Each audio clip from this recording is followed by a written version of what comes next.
Okay, assalamu alaikum everyone. I am Talah Nammor, and today we're going to talk about cell adaptation, injury, and death. And as you guys can see here, we have a bunch of cells that are hurt. That's mainly what we're going to talk about today.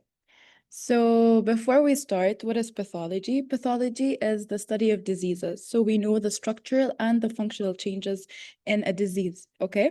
This connects the basic science that you guys took, which is basically the anatomy, the physiology, with the clinical medicine. So by clinical medicine, we mean the symptoms of the disease, okay?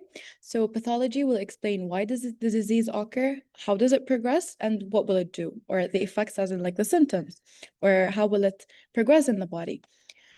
We have four main pillars of pathology. These are words that you're gonna hear a lot. Etiology, or it's just a fancy word for causes. Pathogenesis, or how is the disease happening, the mechanism of development.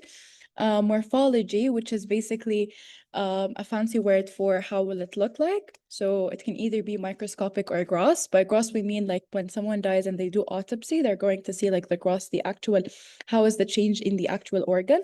Microscopic, under a microscope. And then clinical manifestations, which are the symptoms that we talked about. You know what symptoms are. Now let's talk about homeostasis. What do you guys know about homeostasis? So homeostasis is basically when the body is in this perfect state where we have the optimal temperature, we have optimal everything. You get me? Like the temperature is okay, the vitals are okay, everything is in the perfect state. This is what homeostasis is. And you can see in here the cells are really happy and having fun because that's what homeostasis is. But sometimes things happen, and the homeostasis is going to be affected either by, so these are our happy cells, they're either going to be affected by stress or by injurious stimulus, so something that would cause an injury. Now, if they are going through stress or like an injury that is not too bad, the cells might adapt. So we're going to have something called cellular adaptation. And you see they lost the color that they had, they lost their light. It's just because they're trying to adapt to the situation. All right, so they will obtain like certain mechanisms that will help them adapt under stress or injury. But sometimes they're unable to adapt because the stress is just too much, the injury is too big, so we're going to have cellular injury. Okay, now this cellular injury, it's either reversible or irreversible. From the name, reversible means we can go back to normal, or irreversible as in like khalas, there's no more going back. We reach a point called the point of no return, and the cells are either damaged for life or they're just gonna die. Okay, so here are our beautiful cells that went back to normal in reversible injury, and in here they're going to die. Okay, so this is basically everything we're going to talk about today: cell injury, cell adaptation, and cell death. Now, what is cellular adaptation? Cellular adaptation are basically reversible changes that happen due to a stress or an injury. So it's like a response to the stress and the injury. So what is the goal of the cellular adaptation? The goal is to survive and maintain the function. So let's say a cell secretes usually mucus. We want to, under stress, we want it to still secrete mucus, but maybe we're going to have a little bit of tweaks and changes, okay? Now, these adaptations, how do they happen? They usually occur in size, number, phenotype, or activity, all right? Now, today we're going to talk basically about the most common changes or cellular adaptations, which are hypertrophy, hyperplasia, atrophy, and metaplasia. I'm pretty sure you guys have heard all of these. You know what they are, but we're going to touch upon them. And you're going to keep on hearing these words forever. خلاص, like these words are going to stick with you for life. So yeah, let's start.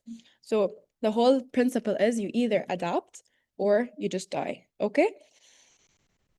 So this is the thing that we were talking about. So these are the cells, they undergo stress, they adapt. It's either reversible, they go back to normal, or the stress is too much, they reach a point of no return, and it's irreversible, they just die, okay? Or they're damaged, permanent damage. So these are the different cellular adaptations that we're going to talk about today. Let's start with hyperplasia. What is hyperplasia? So basically, hyperplasia is, from the name, hyperplasia. Hyper means increase. Plasia is kind of size. So we're going to have an increase in size. Okay, so increase in the size of an organ or a tissue. طيب, this increase in size, how will it come? How will it happen? This increase in size will happen by increasing in the number of normal cells.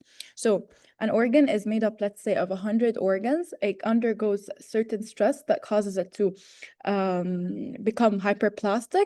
So what will happen? We're going to have more cells. So if we have 100 normal cells, we're going to have, let's say, 1,000 normal cells. So this is hyperplasia. Now, you have to keep in mind that hyperplasia only happens if the cells are able to divide. So they are labile cells, like cells in our hair, skin. Sometimes even stable cells are able to multiply or like increase in number. But مثلا, the permanent cells like our neurons, our muscle cell, specifically cardiac muscle cells, they're not able to basically increase in number because the capacity to divide is not really high. So they're going to undergo something different or like a different cellular adaptation. Okay, so this is kind of a requirement that we have to keep in mind for hyperplasia. It's a controlled process. And why am I stressing on the idea that it's a controlled process? Because if you think of it, if we think of it, this is not, it can either be like something that's normal or it could be something that is not normal, okay, or something that is pathological or something that is not wanted, okay. As long as it's controlled, then we're good. So basically, sometimes we're going to have hyperplasia for several other reasons, and we're going to talk about them. But sometimes, مثلا, in cancer, if you guys know cancer, what the main problem is that the cells are dividing and multiplying and like in huge amounts, right? So the cancerous process is uncontrolled, and that's why it's different than hyperplasia. Now, in hyperplasia, it's a controlled process, so we're kind of in the safe side. But if it becomes uncontrolled, then that's when we go into cancer. All right. So I just wanted to keep in mind that this is a controlled process. Now, physiological hyperplasia. And now, what do we mean by physiologic? Physiologic means something that happens normally. It's just part of the way we are. So hormonal hyperplasia. What is hormonal hyperplasia? It's like in our, like basically when females, they get pregnant, their breasts usually engorge or become bigger. Why? Because the glands that are there that are usually produce milk are going to become more and more, because now the female, once she like gives birth, she's going to need to breastfeed, so lactating glands will increase, and this is kind of a physiologic hyperplasia. It's a normal, like healthy kind of hyperplasia, and it's derived by hormones. All right. We have something also called compensatory hyperplasia, and this happens when basically you remove part of like an organ. And for example, the liver, when you are going through, let's say someone has liver cirrhosis and they need someone to kind of donate like part of their liver. So some healthy person can donate like up to like 3/4 of their liver and leave just a little tiny amount. And this little tiny amount is going to eventually grow up and become way bigger. All right. So this is like this was the compensatory hyperplasia. And from the name compensatory, so it's it has to do that to compensate. All right. Now, this is the breastfeed, the breast. So you see how basically we usually have scarce amount of glands that are like the lactating glands. In the lactating breast, it's so glandular, like you can't see normal cells or the stroma, تمام? But this is basically physiologic hormonal hyperplasia, تمام? Pathologic hyperplasia. And when we say pathologic, we mean something that is not normal. Not normal doesn't always mean cancer, doesn't mean it's not controlled. No, it is controlled, but it's pathological as in it's caused by diseases. All right. So we have something called polycythemia. What is polycythemia? Polycythemia is usually when we have a lot of RBCs in RBCs going around. طبعا polycythemia has so many causes, and I'm not going to go into the details of polycythemia, but the idea is what is it called? The idea is so the idea is we have an increase in EPO or erythropoietin, and I'm guys sure you've known about EPO from renal. So it's basically a hormone that the kidneys release. Sometimes they release it for there are so many different reasons why EPO is released. Just know that polycythemia causes pathologic hyperplasia. How? By increasing the number of cells of RBCs. تمام.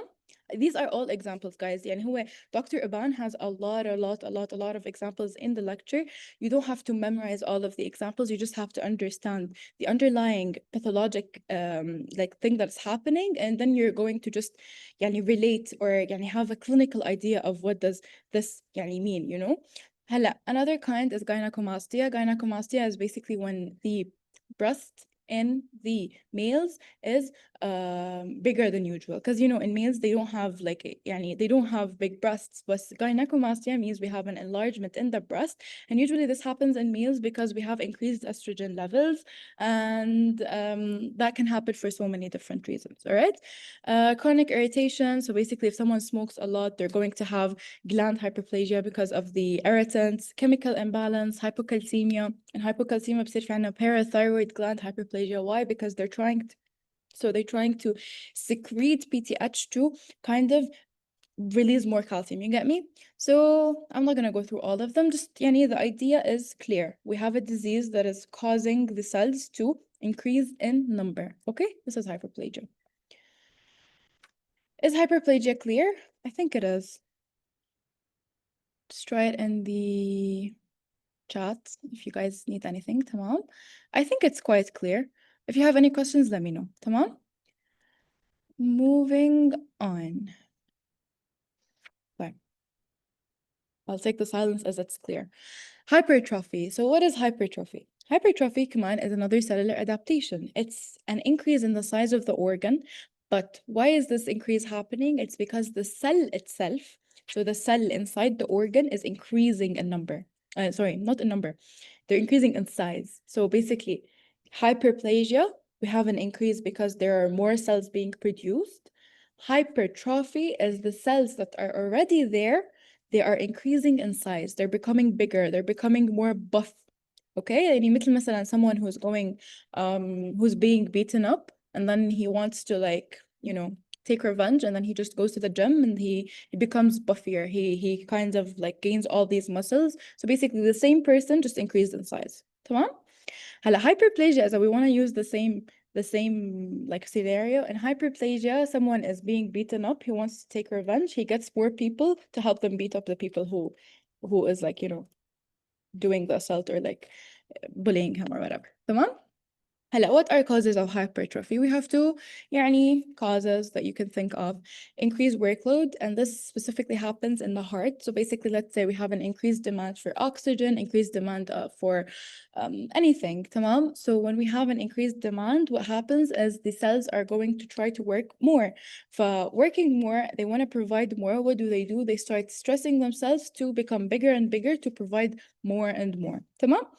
Removal of an organ, this happens usually when someone has to remove a kidney. So let's say someone has renal carcinoma in one of the kidneys, and the only treatment is basically a nephrectomy. So they have to remove the kidney. So the other kidney is going to be all alone doing all the job. So it has to, you know, do something about it. So it's going to become larger in size to accommodate more, to basically, you know, work better. So it compensates. تمام? So how does it do that? It just becomes bigger. And okay, sorry. Okay. هلا. Remember how I talked about the cardiac muscle? So let's say there is no يعني enough oxygen being released to all of the body, okay? So, or like the blood is not being pumped enough, okay? So what will happen? There are going to become, there are going to be stretch triggers and growth factors. These stretch triggers and growth factors are going to trigger the cardiac muscle to basically increase the protein and the myofilament synthesis. So this is going to cause it to basically grow up, okay, or become larger in size. So as it grows in larger in size, the contractile force is going to be stronger. So it's going to kind of compensate. So let's say مثلا عنا whatever disease, like we have a bunch of diseases that can cause يعني hypertension مثلا, aortic stenosis. So basically in hypertension, the heart is just not, يعني the tissues are not gaining enough oxygen, so the heart starts to pump more and more and starts to put more force just to provide more oxygen, all right? In aortic stenosis, we have a stenosed valve, so we need to push against that stenosed valve, so we need stronger energy, you know? So this need for more will result in the release of stretch triggers, growth factors, and these are going to increase the synthesis of protein in myofilaments. So we have an increased يعني contractile force. So you can see in here, this is the cells previously, and then they gained more and more energy. Not energy, sorry. They gained more and more, let's say, proteins and stuff so they grew up, they became more buff. So they will provide more and more energy and more of whatever job they need. طبعا you can see this is the gross morphology. Okay, let's يعني be oriented to the pathological words. So not pathological, but in words in pathology. So this is the gross morphology of a hypertrophic heart. So you can see the left ventricle is hypertrophied because for whatever kind of reason, يعني whatever disease caused that. تمام? This is not usually normal. This is too thick. Moving on. So we talked about hypertrophy, hyperplasia. Now let's talk about atrophy. Atrophy is the opposite. Atrophy is decrease in size. So this decrease in size will happen because the cells are shrinking. تمام? So the cells are starting to shrink. هلا atrophy does not always mean dead. Like atrophic cells are not dead cells. Keep that in mind. Atrophic cells are just weaker. They provide less energy. They provide less of whatever they need to provide. But that does not mean إنه هنن they are dead. Okay? Now there are again physiologic or pathologic reasons for atrophy. Now physiologic, usually you can always think about embryonic structures. So we have a lot of embryonic structures that atrophied, like the thyroglossal duct, the notochord, the thymus. As we grow up, it goes through atrophy, صح? And uterus after parturition. So basically after after females give birth, what will happen? The uterus is going to go back to normal. It's not going to stay as big as it is during the pregnancy, but this happens due to atrophy. And there are other pathological causes for atrophy. Now we're going to go through the pathological causes. So the pathological causes can be because of decreased workload. Decreased workload, think of it as when someone has to go through a cast. Let's say you sprained your ankle, you broke a bone or whatever, you're going to cast this. You're going to cast your leg. So when you cast your leg, you're not going to use it as much. So when you don't use it as much, the muscle goes through atrophy. That doesn't mean the muscle will die. It's just going to become weaker and shrink in size. تمام? Loss of innervation. So a lot of diseases can cause some muscles to not be innervated. These muscles are become weaker. حيصير في عنا something called weakness. You're going to take this in neuro, inshallah. Reduced blood supply for so many different reasons. So basically, let's say there is atherosclerosis, okay? Atherosclerosis means the blood vessels are clogged up. So let's say they're clogged up anywhere in the body. So when a blood vessel is clogged up, the blood will not reach the organ, so the organ will go through atrophy. Inadequate nutrition. It makes sense, yani guys. Hormonal stimulation, decreased hormonal stimulation specifically. You guys took your last block was endo-repro, so I'm pretty sure you guys remember how the pituitary مثلا releases a bunch of hormones, and these hormones control almost everything in our body. Let's say we have any pituitary problem, it's going to cause atrophy مثلا of let's say, okay, so basically the pituitary releases, let's say the TSH, يعني the TRH that has to go to the thyroid to stimulate it to do TSH. طب as the pituitary is decreased, the thyroid is not going to work, so the thyroid will decrease. TSH release is going to be decreased. But because the TSH is decreased, what happens is the thyroid is going to slowly atrophy because it's not doing its job. تمام؟ يعني the hormonal stimulation that usually keeps something going is going to decrease. Aging, so basically senile atrophy, this is something that happens to everyone that when they grow up, like cerebral atrophy, certain places of the brain are going to just shrink, and that's why it explains مثلا memory loss, cognitive changes, all of these things. And then last but not least, increased pressure. So let's say we have a tumor in the brain. So this tumor is going to press on structures beside the, it will press on structures, for the structures around or the structures it's pressing on are going to atrophy. تمام? Too many details. Anyways, مثل ما قلت لكم guys, you don't really have to know these examples. You don't have to like memorize them by heart. Just understand. Atrophy means something is gone. There are so many different reasons why. Not gone, gone just decrease in size, shrink. تمام? طيب, what is the mechanism, specific mechanism of atrophy? So we're going to have decreased metabolic activity, or in other words, ATP is going to decrease. Things that keep a cell going on will decrease, or an organ. فبصير في عنا the protein synthesis will decrease. Okay, so proteins are not being released, they're not being produced. So this is going to trigger something called ubiquitin proteasome pathway, or basically it's a protein degradation pathway. So what is this pathway? Basically, we're going to have the proteins that need to be degraded, okay, they're going to be tagged by something called ubiquitin. Ubiquitin is just something, it's like a signal. So it says, hi, I'm here, please kill me. So basically, the proteins are kind of tagged, and the proteasome, from the name proteasome, it's something that is responsible for degrading proteases. It's proteasome is like something that has proteases, and it's required to degrade proteins. So this proteasome is going to recognize the ubiquitin. بصير في عنا, they meet each other, they ligase, they're activated, ta-da, and then it's going to be degraded. تمام? Is this clear? So this is basically how, okay, we have in here, you can see, look at those two arteries. So this renal artery looks way thinner than this, okay? So because it's thinner, this means the blood it's kind of like, it's clogged, تمام? Not much blood is going through. And you can see that because not much blood is going through, we have atrophy, or shrinking in size of this kidney compared to that. This is how do they look. Effect of atrophy. So atrophy, in other words, atrophy increases something called autophagy. Okay, what is autophagy? Or I don't know how to say the word, but يعني. This means the ability of a cell to kill itself. Literally, just an ability of a cell to kill itself.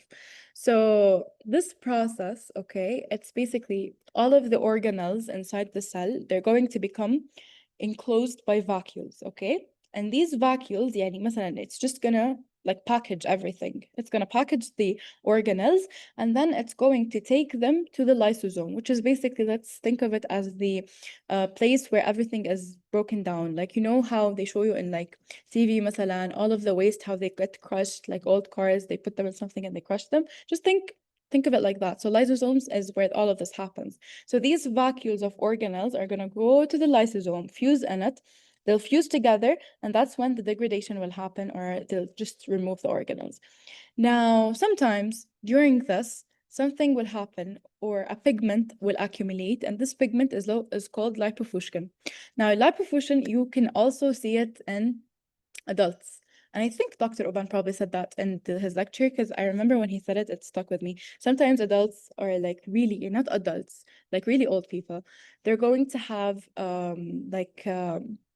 what is it called? Like brown things on their arms, and they're not like bruises. Sometimes they're lipofusion. تمام? So it's just brown atrophy. تمام? This is lipofusion in liver. So yeah. Now, I wanted to include this because now we've talked about hypertrophy, hyperplasia, and atrophy.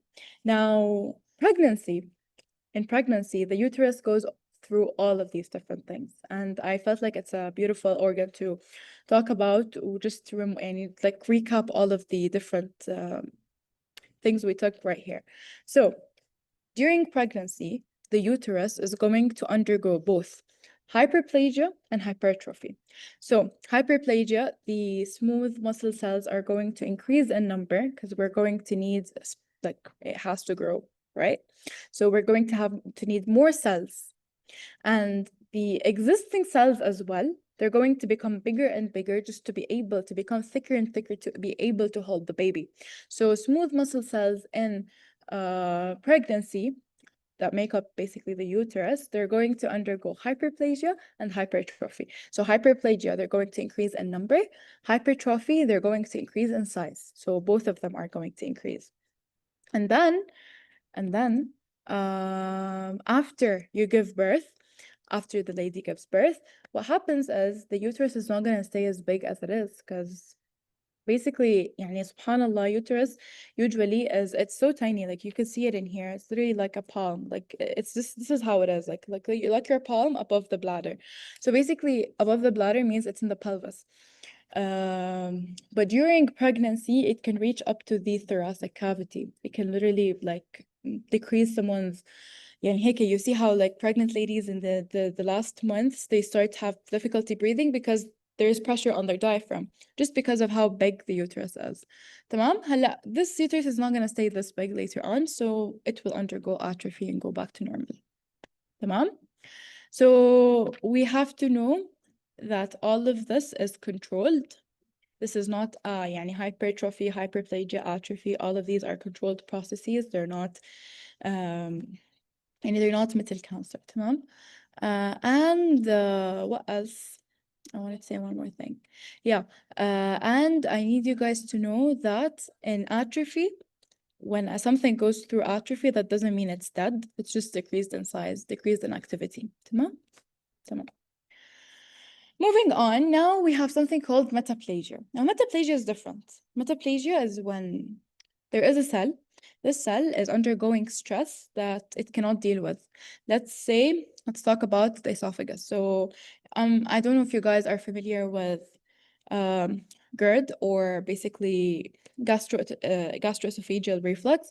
So, in gastroesophageal reflux, from the name, some acid from the stomach is going to go all the way up into the esophagus, okay?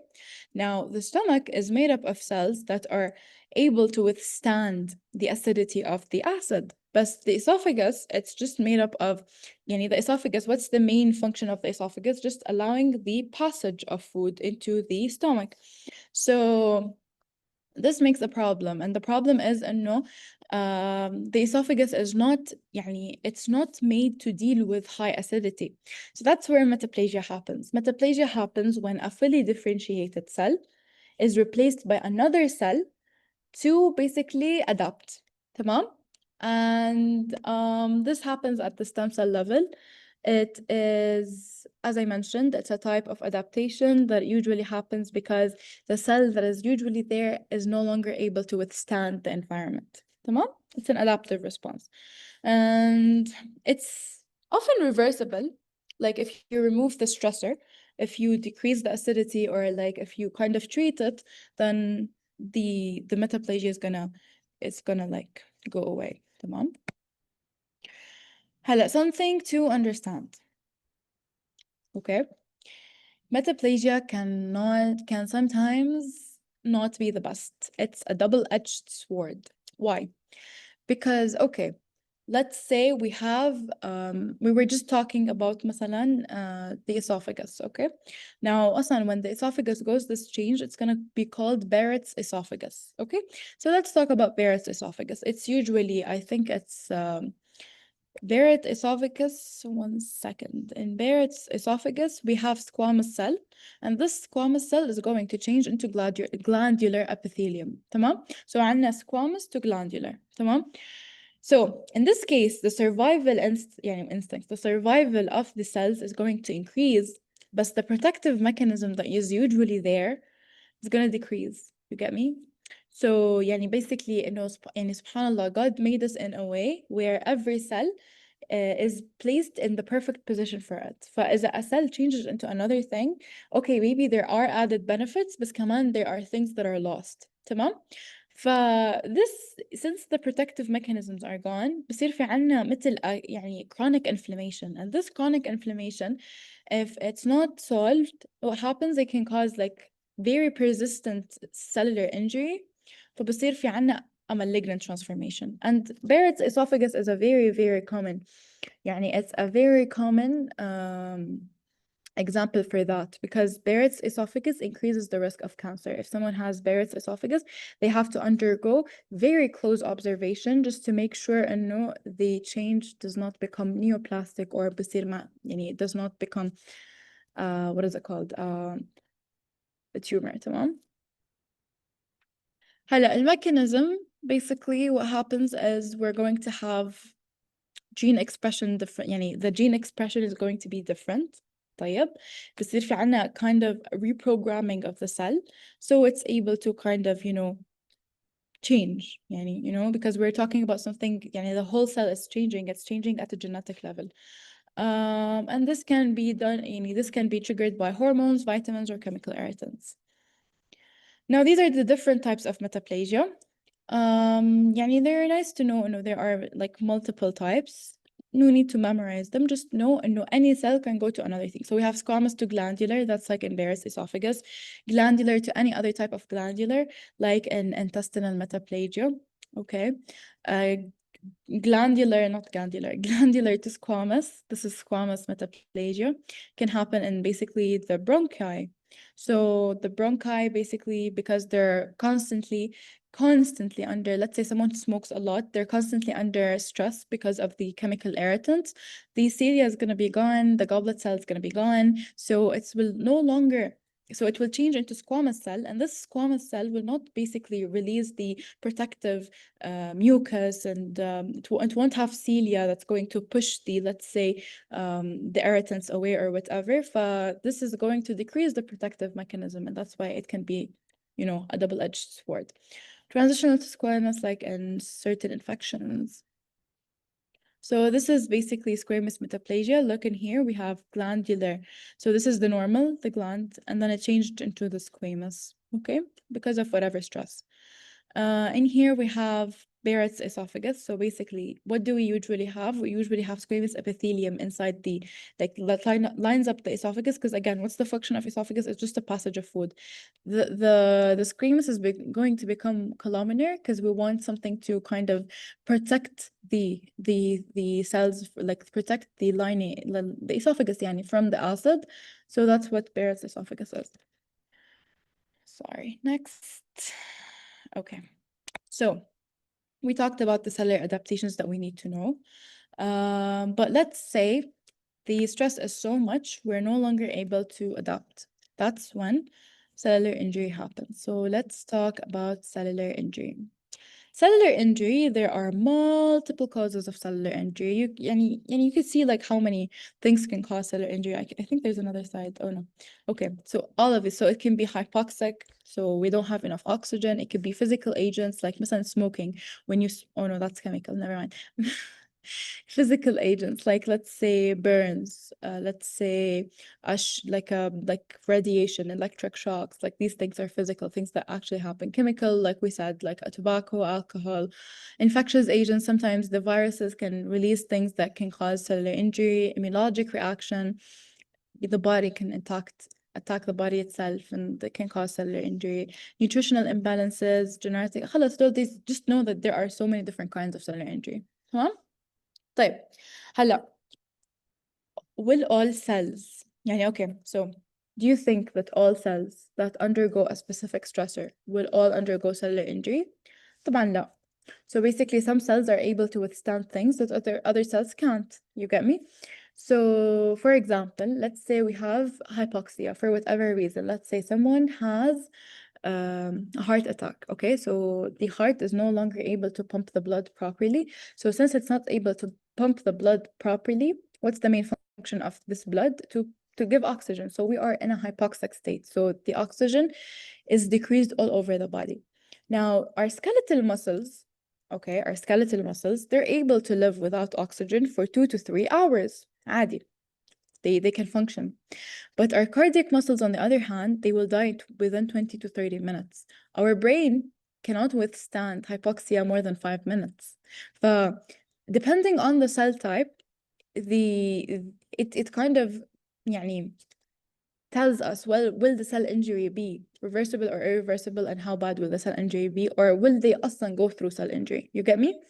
The hormonal status or the nutritional status, like if they're well, let's say for muscle cells, like the same skeletal muscles, okay, if they don't have glycogen, they can't do like anaerobic glycogenolysis.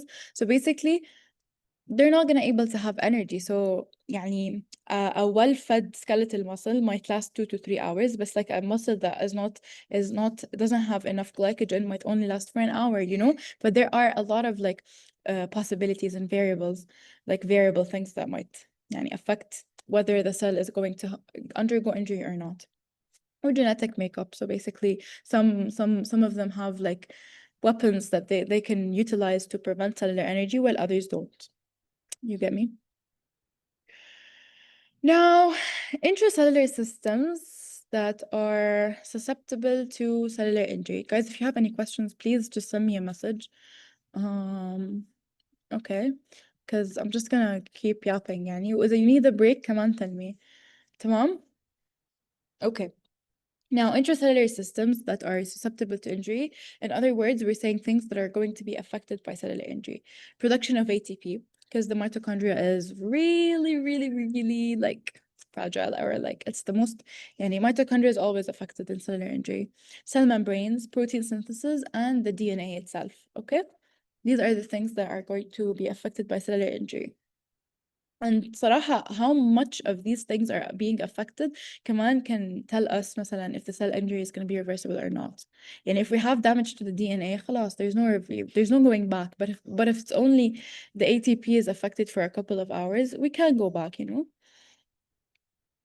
Okay, examples of cellular injury: hypoxic cell injury, we just talked about it. Ischemia, perfusion, free radical, chemical injury, blah, blah, blah. Hypoxia, it's the most common because what happens, we don't have enough oxygen. So the causes can either be because of ischemia. So we said, blood is not being transported, is not being يعني transported there, it's not reaching there, فبصير في عنا decreased oxygen. Hypoxemia is basically the oxygen itself is not يعني in the blood. يعني hypoxemia happens because of problems in the lung. So let's say we have basically like an embolus in the pulmonary artery. There's no blood flowing. يعني the blood is not flowing there. The oxygen is not being delivered. The oxygen is not going there. So anything that will affect. So I'm pretty sure you guys remember from pulmo, we have oxygen exchange. يعني بيكون from the alveoli to the blood vessels. Anything that will affect this like exchange, this is hypoxemia. Last but not least, hemoglobin-related abnormalities like anemia. So if we have decreased number of RBCs, so we're not going to have enough oxygen because we don't have يعني the thing that holds the oxygen is not there, you know. Again, those are just all examples that you can keep in mind to kind of understand just to understand the main concept, which is cellular injury. هلا tissue hypoxia. Now, tissue hypoxia is really important because it's, again, we said it's the most common cause of cellular injury. Now, what happens in tissue hypoxia? We said that oxygen is gone. طيب, what does oxygen gone mean? يعني what will it do? So basically, when the oxygen is gone, the aerobic glycolysis, the aerobic guys, sorry, the terms are so like first year, for like I forgot them. Aerobic glycolysis, okay, which is basically the breakdown of المهم إنه the process that needs ATP, okay, the process that produces ATP is usually aerobic, so it means it needs oxygen to be there, okay. So as oxygen is gone, ATP is going to decrease. So if ATP is not there, ATPase, which is basically a pump that uses ATP, is going to be not working, right? So sodium and potassium ATPase is one of the most important pumps in the body, like in the cells specifically. Because it requires ATP, or it's like something that requires energy, if the ATP is gone, the sodium and potassium ATPase is not working anymore. Sodium and water are going to not be, they're not يعني usually هو sodium يعني sodium out potassium in. This is the job of it. So إذا نحن ما عنا sodium out, sodium is gonna be there. Sodium always attracts water. For sodium is gonna be like pushed inside. خلاص, it's stuck there. Water is gonna come. So we're going to have something called cellular swelling. And cellular swelling is the very first microscopic finding of cell injury and hypoxic specifically cell injury. So swelling is one of the first microscopic finding that we can see. And why does it happen? As again, because sodium potassium ATPase is gone. Sodium is stuck inside. It will attract water, swelling. عنا anaerobic glycolysis. So basically what happens, anaerobic glycolysis is going to happen. This will cause the glycogen to be depleted. So we no longer have glycogen. خلاص, everything is depleted. So this will increase the lactic acid inside the body. Okay, and when we increase lactic acid, the pH decreases. And you know, any changes in pH or temperature is going to affect proteins because we have optimal temperatures, right? So protein is going to become يعني to denature, the enzymes are going to be inactivated, and then the chromatin will start clumping. تمام? Does this make sense?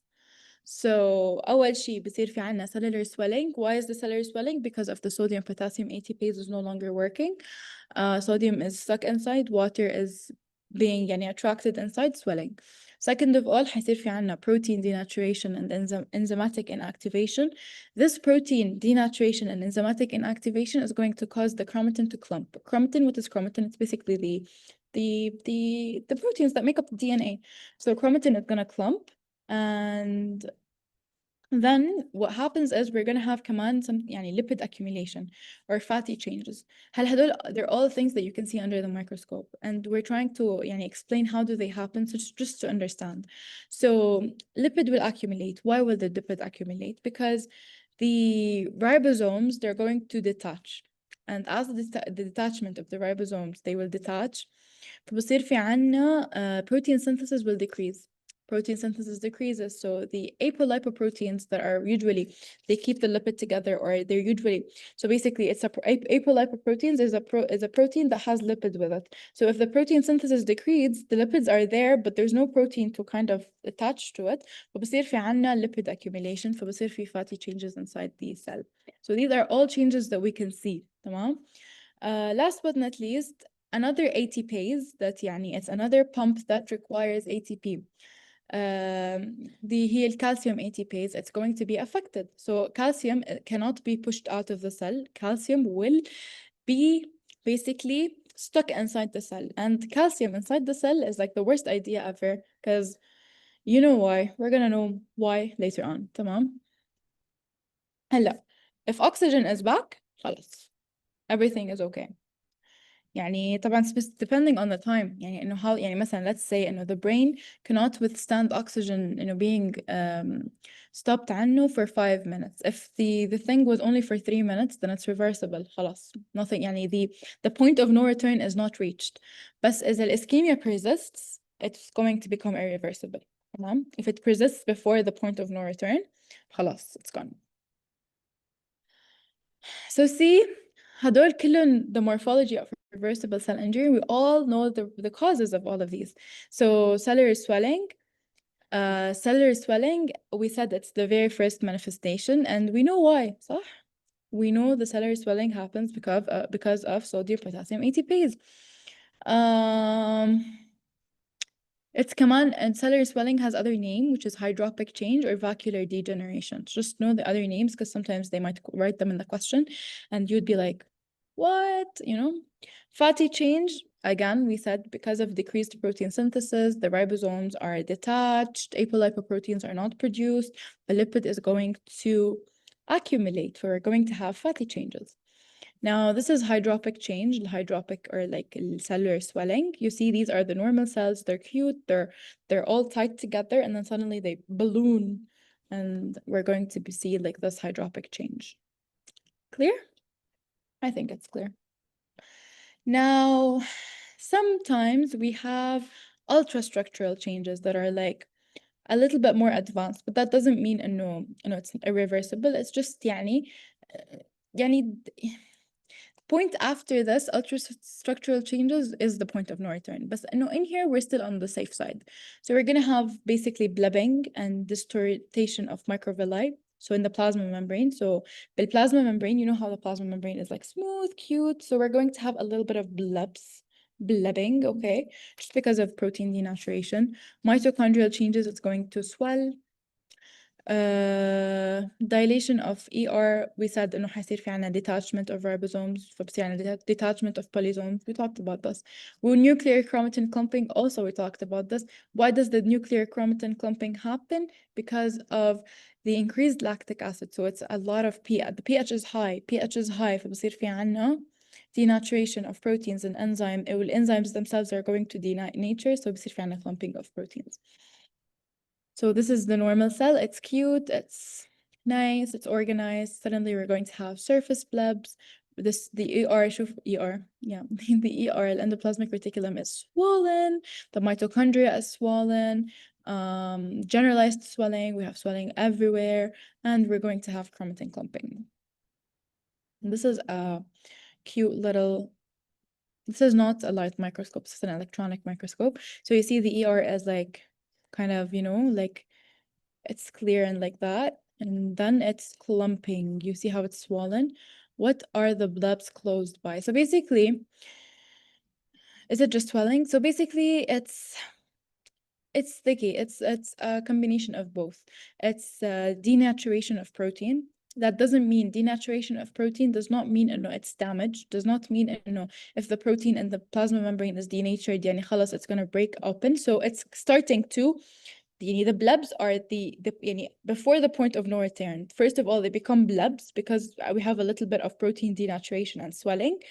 هلا إذا injury stays for long, then it's going to خلاص. It's going to give up, and هون بصير في عنا like the irreversible injury or so on. But you get what the blebs are? They're just because of protein denaturation and the swelling. Like it's a combination of both. Hope it's clear. هون كمان we have normal mitochondria. You see how it looks, and then in here it's just swollen. You can't even see يعني everything is just so swollen. You can't differentiate you can't differentiate anything. So this is the whole idea of this cellular injury, reversible cellular injury. The main thing is the swelling. We have swelling everywhere. Swelling in the cell, swelling in the mitochondria and the endoplasmic reticulum. Everywhere we have swelling. هلا, okay, we reached the point of no return. This is the point where reversible injury stops being reversible, it becomes irreversible. So the hypoxia is too much, the injury is too much, nothing can save the cell خلاص. It's the point where we can't help the cell.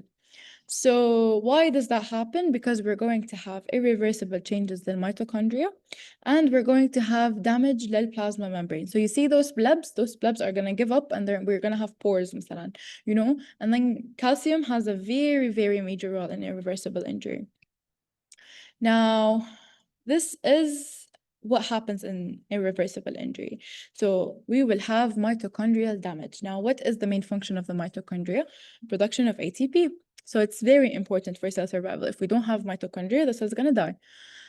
So what are the triggers for mitochondrial damage? Basically, everything بالحياة can trigger it. Toxins, oxidative stress, systolic calcium, all of these things are triggers for mitochondrial damage.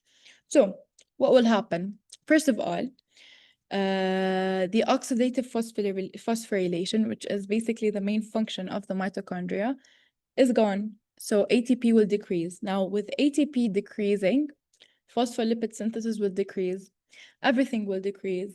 فبصير في عنا necrosis or death. تمام? Another thing كمان, we might have excess reactive oxygen species production because of all of the stress, all of the things that are happening inside the mitochondria. We might have excess ROS.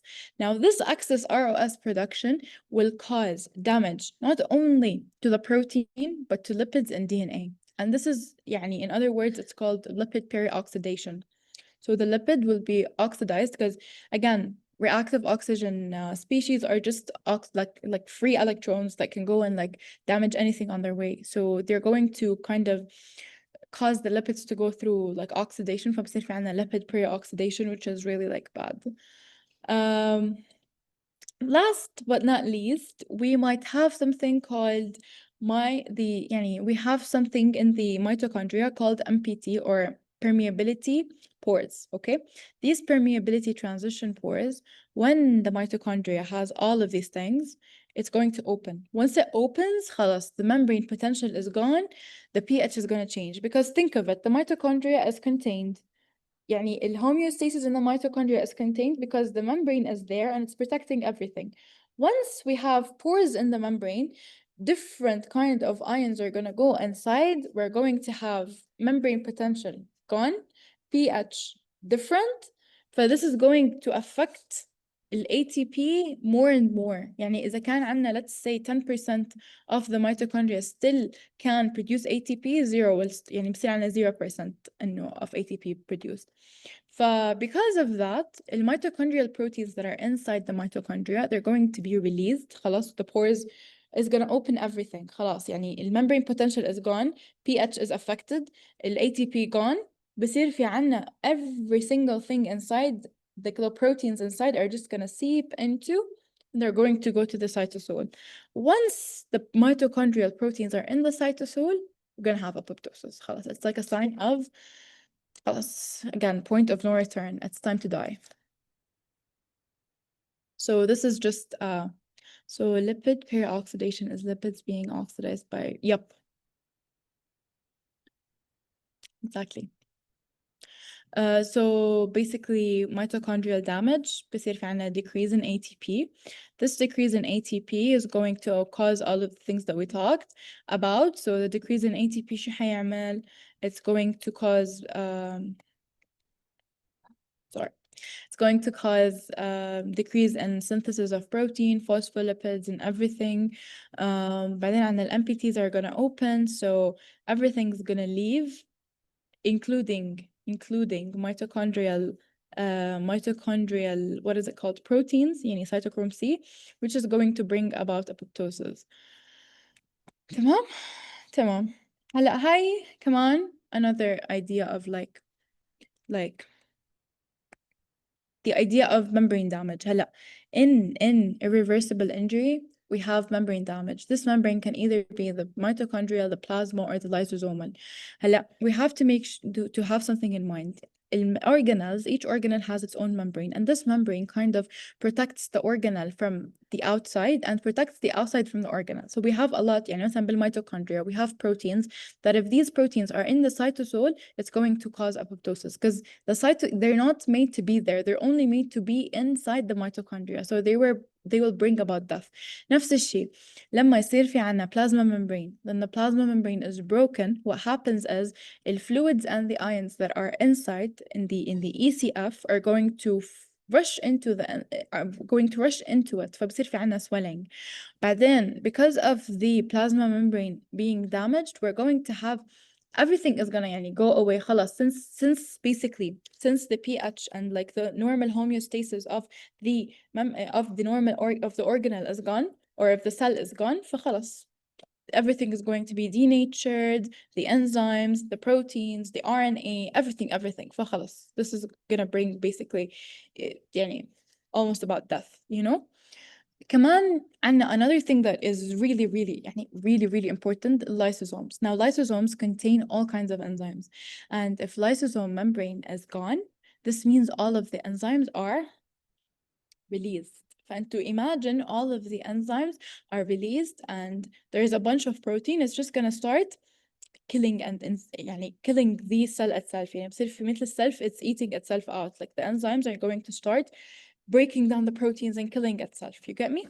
The lysosome is one of the most, يعني lysosomal membrane damage is one of the most important يعني mechanisms of irreversible cell death.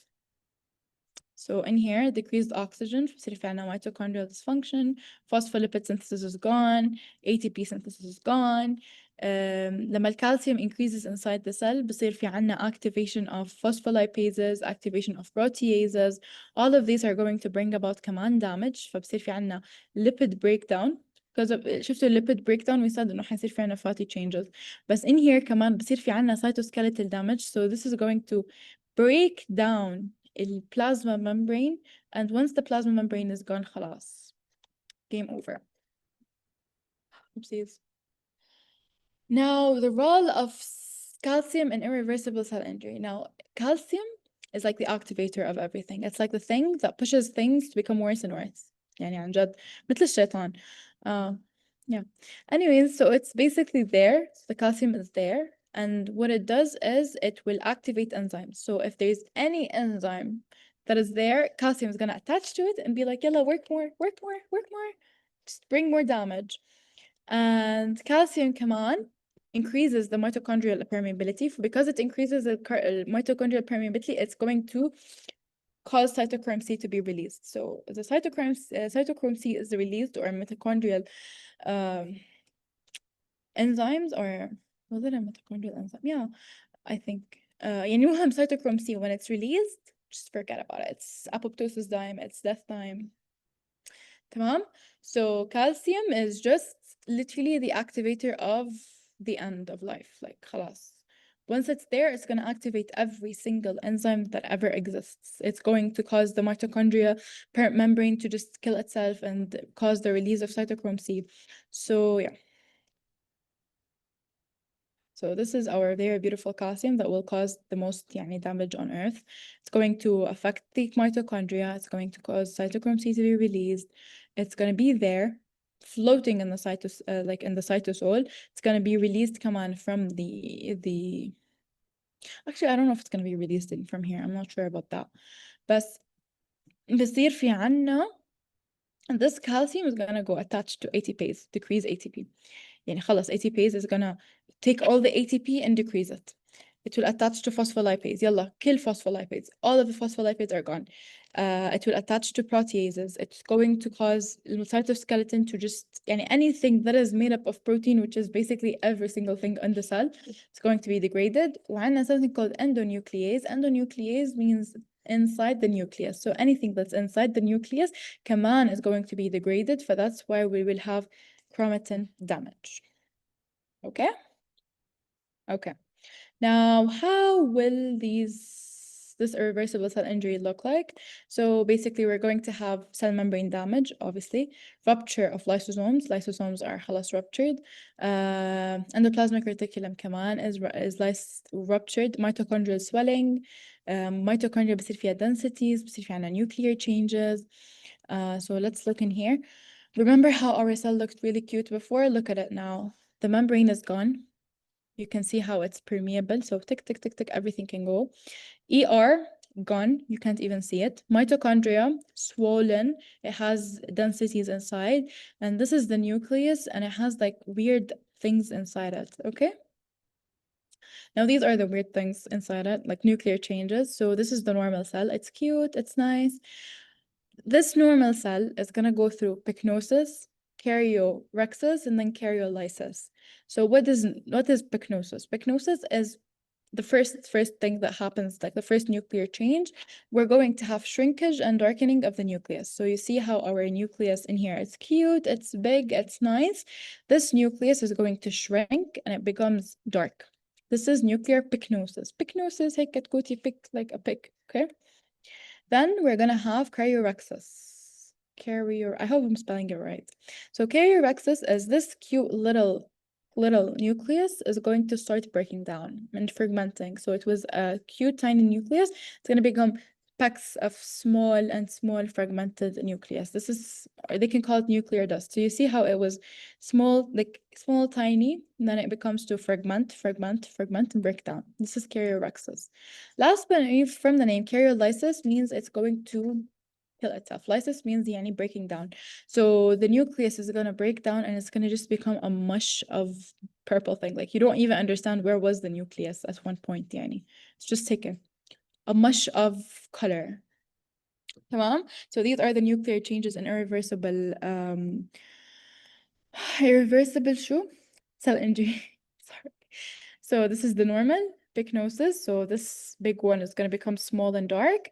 It's going to fragment, and then it's going to خلاص, just die. Lysis, dissolution. I hope everything is clear up till now. Do you guys have any questions? Does it happen in steps? Yeah. هلا like, okay, I don't have like a very specific timeline of like how fast does it happen, but yeah, it does happen in steps. But that doesn't mean in all of the cells will happen at yani, that doesn't mean in pycnosis in all of the cells of the organ are gonna happen at the same time. They're gonna be like in different phases. Like you can see here, some of the nucleus is still there. Does it depend on the severity? Yep. But usually in irreversible injury, خلاص يعني, this is what's going to eventually happen, you get me? But maybe the speed of things is different. I'm not sure يعني. Like I'm really not sure. بس أنا اللي بعرفه إنه they happen in steps. How fast are the steps? I don't know. Does this mean all of the cells undergo the same steps at the same time? Come on, I don't know. Like I don't think so. It depends on, as you said, يمكن severity of the insult. Just know they come after each other. تمام؟ طيب. DNA damage. Hello. Okay, there's a lot of يعني حكي هون. Just know the idea that sometimes DNA damage can be the cause of cell injury. Okay, so sometimes the DNA is not يعني it has problems in it that causes the damage. ف يعني this is mainly it. We just know sometimes إنه if there was a cell that had DNA damage and then it was replicated, the DNA damage is going to basically be passed on, and that's how mutation is done يعني, you know? No, nothing much in here يعني صراحة. I don't think it's important. هلا بيجيكم سؤال. إذا إجاكم سؤال, it's not on me, please. Free radical cell injury. Okay, so free radical cell injury is basically cell injury by reactive oxygen species.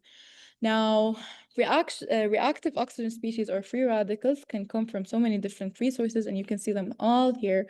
We're not going to go into the details of each. Just know we have multiple reactive oxygen species, and one of the most important ones are those three. The superoxide, which is basically, you can see that it's oxygen with an electron, hydroxyl radical, and hydrogen peroxide.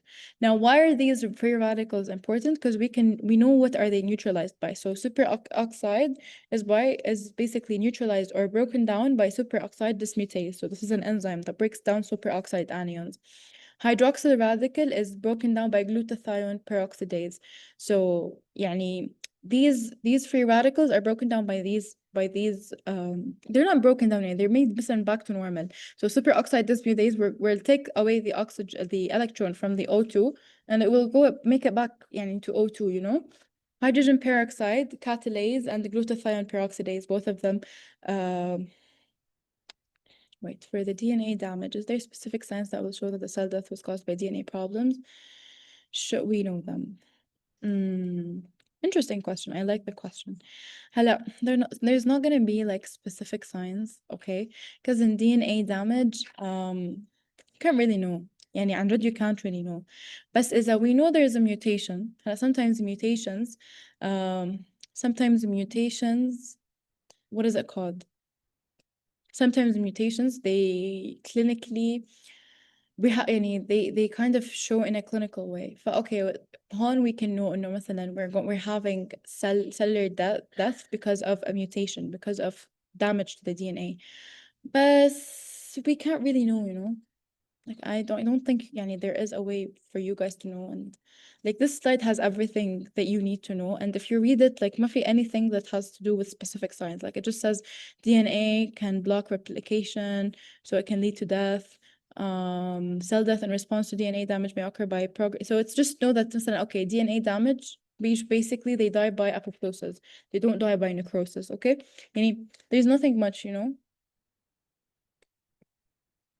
I hope I answered your question. Okay. هلا these are the free radicals. هلا I want you guys to know إنه نحن we have free radicals in our body all the time, like all the time. oxidants in our body are there all the time. But in homeostasis, we have these command enzymes that break down these free radicals, and that's why we don't have free radical injury. Now, free radical injury happens when the free radicals are more than normal, okay? And that can happen because of all of these reasons. تمام. هلا عندنا مثلا كمان other kinds of free radical cell injury specific pathological reasons مثل iron overload. هلا iron overload بصير في عنا increased hydroxyl free radicals and the body is not able to break them down, فبصير في عنا pancreatic fibrosis, cirrhosis. Guys, again هدول are only examples to know. يعني الدكتور ما حيقلكن it's إنه مثلا ما بعرف، الدكتور ما حيسأل إنه what is hemochromatosis, what is hemosidrosis. You know, like he might say إنه okay, free radical injury can happen in what, and مثلا iron overload is one of the answers, you know. بس ما حيسألكن like specifics of the disease itself. Copper overload in Wilson's disease لأنه عنا decreased copper excretion، كمان عنا increased hydroxyl free radicals، فبصير في عنا كمان hepatocyte damage، بصير عنا cirrhosis. هلا حنحكي كمان عن ischemia reperfusion in a bit, so I'm not gonna talk much about it. The idea of free radical injury is عنا a free radical, which is basically just there. It's gonna go through the cell. It's going to take an electron. بصير في عنا new free radical. So we have مثلا this free radical. This is normal cell, okay? This is a free radical. This free radical will go through it, will steal something from the cell, and this cell is going to become a free radical. So it's like a chain reaction. So this is going to hit this, cause it to become a free radical. This will become a free radical, go hit another cell, and so on. تمام?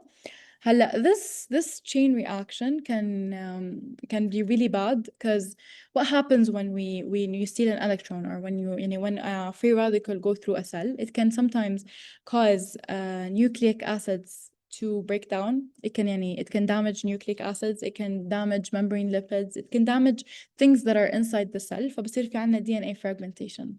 فإذا عنا DNA fragmentation, we know إنه this means إنه خلاص يعني the death is gonna happen, because if the DNA is damaged, then death is gonna happen.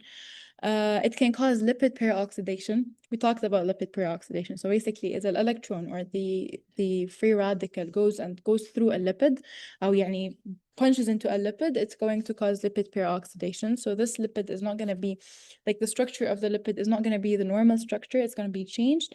فلأنه it's changed, فحيصير عندنا membrane that it's in. So you know how our membrane is made up from lipids. So membrane permeability is going to be affected. We're going to have pores. These pores are going to cause ions outside to go inside, cellular swelling, and death. And you guys, everything is interlinked in this structure. I hope you guys are with me. يعني I'm not rushing through. Is everything clear till now? Please. Yeah, it's all clear. Okay, good. Okay, perfect.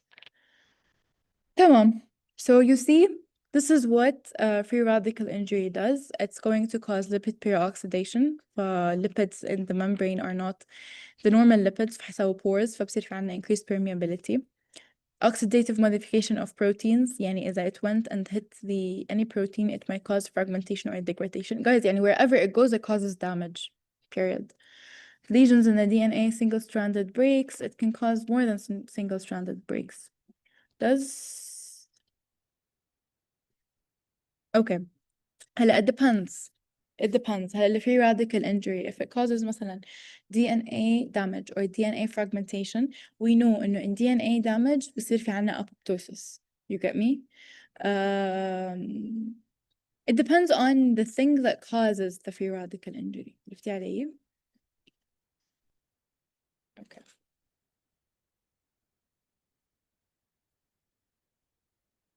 Okay. هلا the free radical cell injury neutralization, we said إنه نحنا we need to know the different free radicals to know how they are neutralized. So مثلا superoxide is شو اسمه neutralized by superoxide dismutase. Hydroxyl is by glutathione.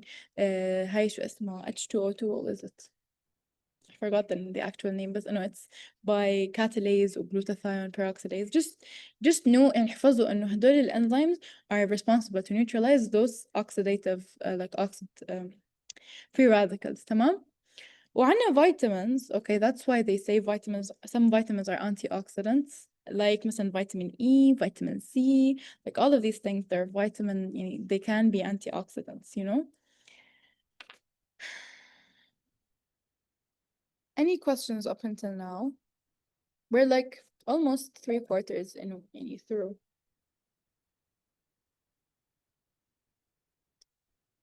Any questions? Well, can I move on? Okay. I hope it's easy. Is it clear and easy؟ يعني أنا هذا اللي بدي، هذا اللي بيهمني حاليا. Oh, good. Okay, good. هلا ischemia reperfusion injury from the name. عندنا ischemia. هاي الاسكيميا is gone. بصير في عندنا reperfusion injury. What is reperfusion injury? Reperfusion injury happens because هلا لما الاسكيميا بتوقف everything behind it. Okay, so let's say we have a blood clot.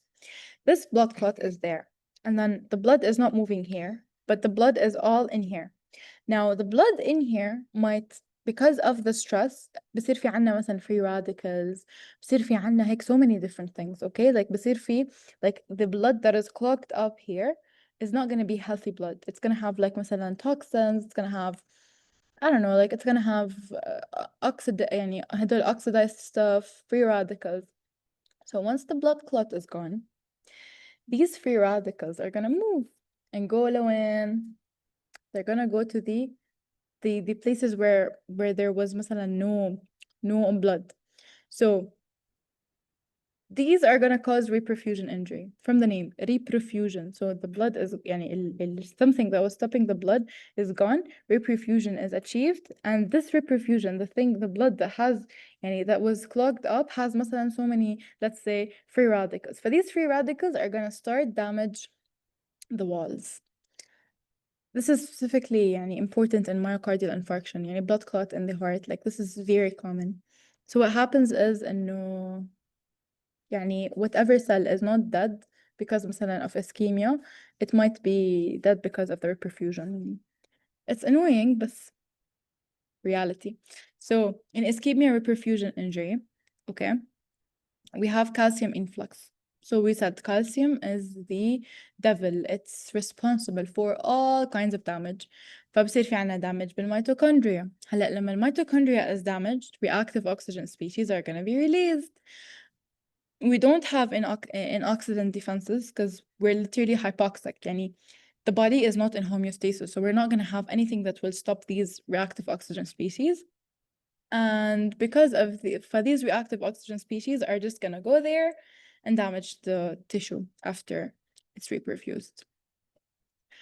Is this clear?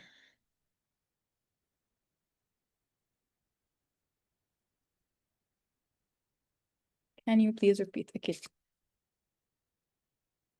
I can حتى draw for you guys لحتى نفهم مع بعض أكتر. طيب هلا نحن عنا هون, this is a blood vessel, okay? In this blood vessel we have a blood clot here. تمام? Now in here, هون there's no blood because basically the blood clot in here stop the blood from flowing. فin here we're going to have decreased O2.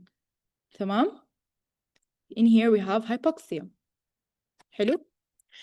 هلا in here we have blood. We have blood and everything. But because of يعني because of the wait, okay.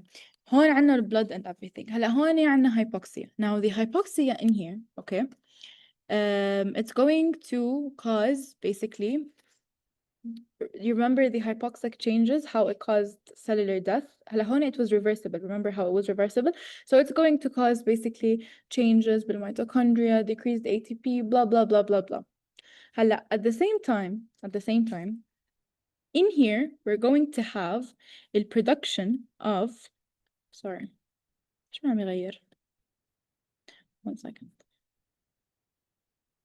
Okay, let's put yellow.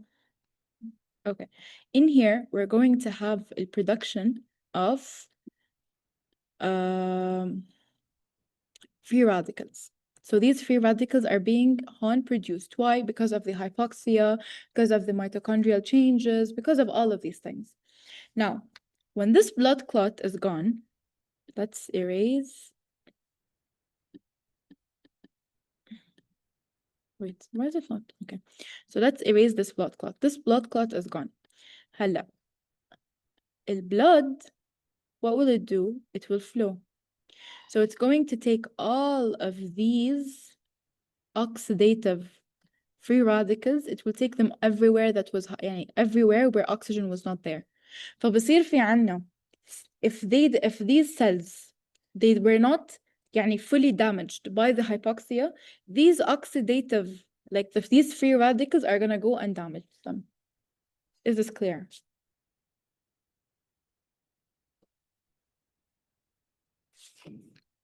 Okay, perfect. So يعني here the idea is إنه from hypoxia we might have reversible injury. Once blood is back, the يعني مثل the toxins because of this reversible injury is going to be spread everywhere. This is going to cause the irreversible injury. يعني crazy. I hope it's clear. Let's move on. خلاص ما عاد بدنا إياك. Okay. هلا you see this is basically timing of biological morphological changes, biochemical and morphological, sorry. So this is where the reversible injury happened. The cell function will start to dip. Once it reaches the point of no return, that's when cell death starts. Now, cell death is going to start. At the same time, all of the changes are going to happen, okay? Now, first thing we can see is in the light changes, light microscopic changes, and then we can see the gross morphological changes. Now, what is, again, يلا هلا, quick quiz. What is the first light microscopic change we can see? Okay, أنا empty chat.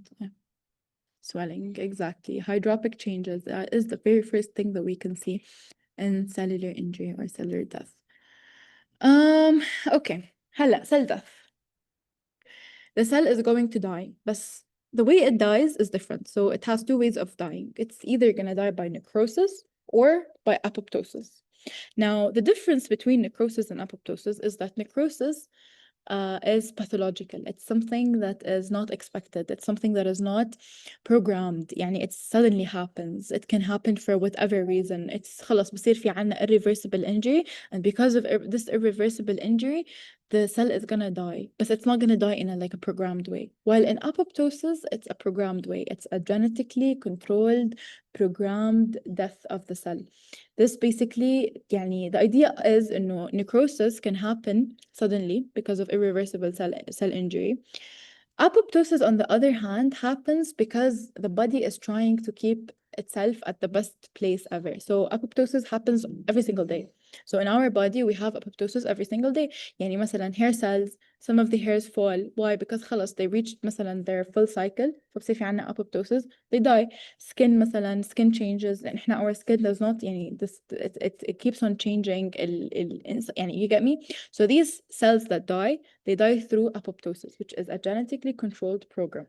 While necrosis happens when something suddenly happens. يعني مثلا irreversible cell injury that was sudden. And يعني this can kind of give us a sense in apoptosis is something that is controlled, something that we always have, but necrosis is something that is not controlled. We don't always have it. So this means necrosis is always pathological. يعني دائما necrosis is because of an underlying disease or underlying problem. You get me? Is this clear?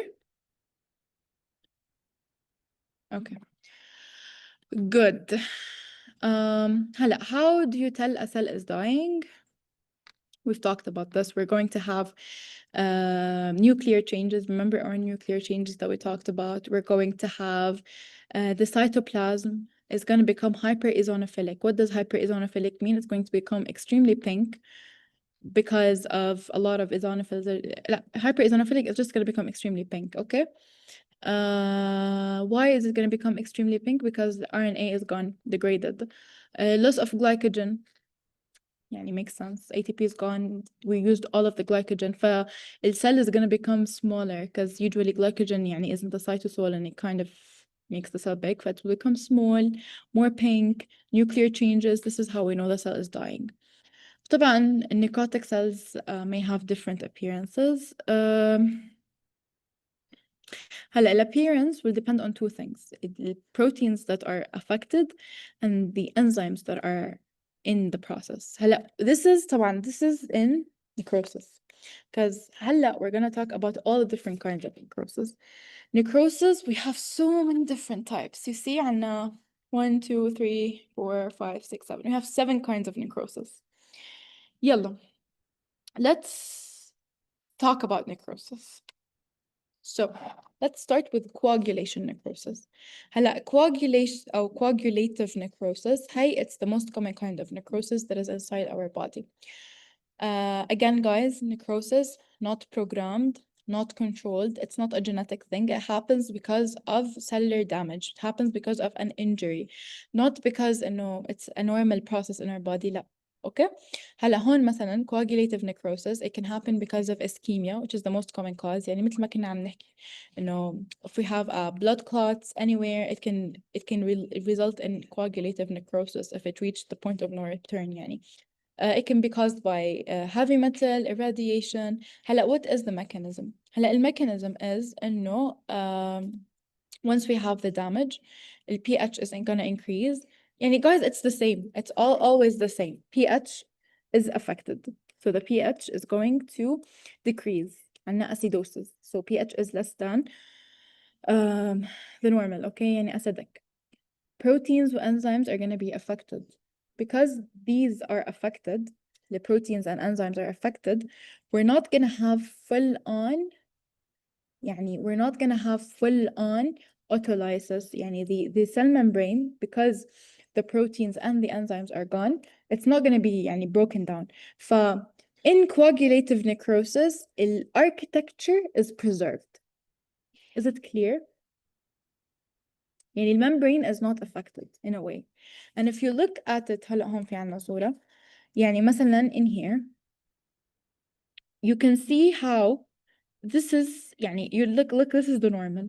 Okay, this is the normal, and then in here it's going through hydropic changes وعندنا fatty changes, and then in here it's coagulative necrosis. خلاص, but it did not lose its architecture, so the architecture is preserved.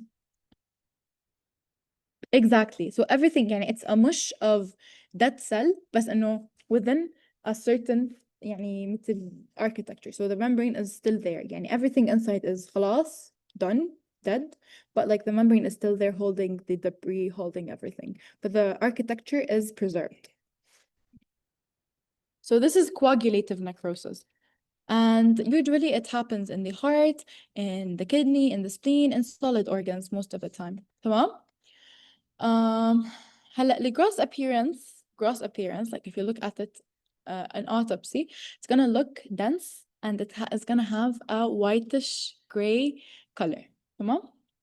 بالميكروسكوبيك بصير عنا النيوكليوس is gone. خلاص ما في inside the membrane nothing is recognizable. It's just like a mush of pink cells. But the membrane is still there. مثل ما شفنا هون. Highly gross structure. So if you look at it, this is the coagulative necrosis. It looks dense, it looks solid, وكمان it looks white. هون, as we just mentioned, this is normal. This is going through you see swelling, hydropic changes. We have a little bit of fatty change. And then in here, we're going to have the coagulative necrosis. The coagulative necrosis, where basically you can see the cell, but you don't see the contents of the cell. Where's the nucleus? You can't see the nucleus. Where is everything? You can't really see anything because it's just a mush of dead things. Come on? Clear? Yay. Good. Infarction. So infarction, guys, is just what we just said. Basically, infarction is لما يصير في عنا an area where it doesn't have a blood, so it's dead. So it's basically a localized area of tissue necrosis. So the dead tissue is the infarct. Now, usually بالinfarction, it's coagulative necrosis. any infarct in any infarct in any organ is usually coagulative necrosis, except for we have an exception, which is the brain.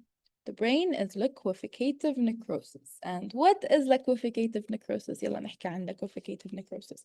From the name, liqueficative necrosis means we have complete loss of everything. Well, architecture is not preserved. No preservation of architecture. خلاص. It's just a mush of water, a mush of, like liqueficative, like it's liquefied. خلاص, like there's nothing. So we have destruction by hydrolytic enzymes. And يعني hydrolytic enzymes make sense because liqueficative, it's like a liquid. So hydrolytic is like oxygen, hydro, يعني you get more oxygen, sorry, water. So hydrolytic enzymes.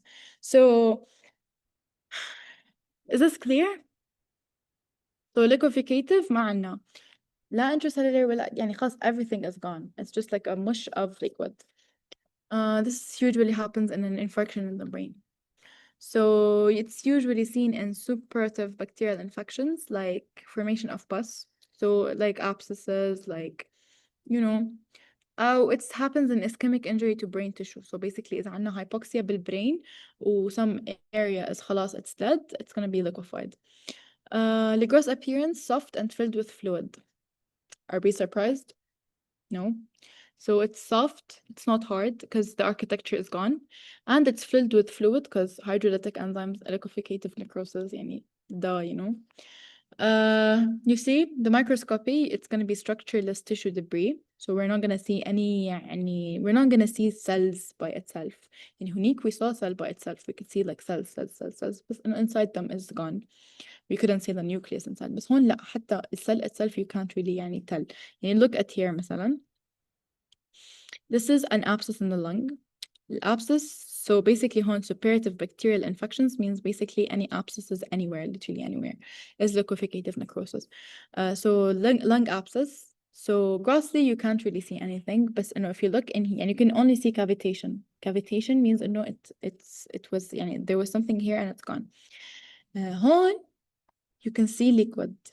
أو مو liquid, you can't see it, it's just like a mush of pink, and you can't see any borders or lines, like it's just all together, like it's all mushy together. حتى هون you can't see cells by itself, like it's just like هيك كله pink. طب اعطوني انه like borders, ما في borders, and we have a lot of neutrophils. Keep in mind in liqueficative neutrophils are going to be a lot.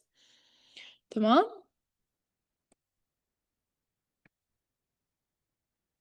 So high difference between coagulative and liqueficative. Let's look at coagulative.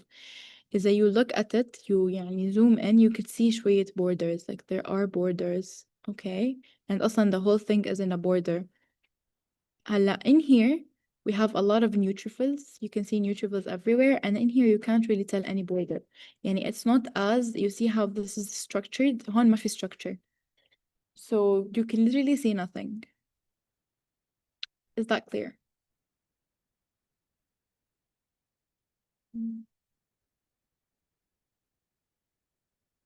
Perfect. So coagulative, most commonly, it happens because of ischemia, hypoxia in solid organs, liqueficative ischemia and hypoxia in the brain, or suppurative bacterial infections, يعني abscesses. هلا we're gonna go and talk about casus necrosis. Casus. Casus is equal to cheese. يعني guys, you have to get used to pathologists. They love to ما أعرف ليش بيحبوا everything to make it seem like a food. Like, I don't know, they compare everything to food, and it's disgusting, but it's just the way it is.